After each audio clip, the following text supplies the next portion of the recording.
So, another very important point about the gospel is this: the gospel is God's intervention into the world in Jesus.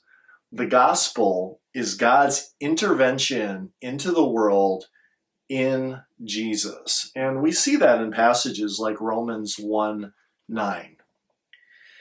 God is my witness, whom I serve with my spirit in telling the good news about his Son.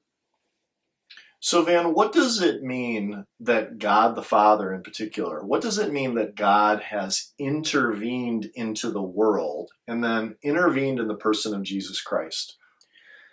Some people believe in this worldview called deism, which is the belief that there was a creator who made the universe and the world, but then left the world to be on its own. And this God is distant and not interested and non communicative. But we as Christians believe in Christian theism, which is the belief that there's a creator who made the universe and the world, but this God is very interested in his creation and he loves his creation and he is very personally involved, and in this situation, through sending his Son, Jesus Christ. Absolutely. God intervenes by speaking through his word, speaking to people directly.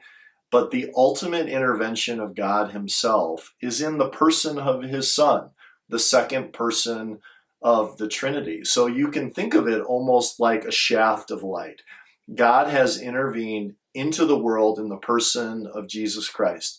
And that entire shaft is light, is good news, is an act of God's grace.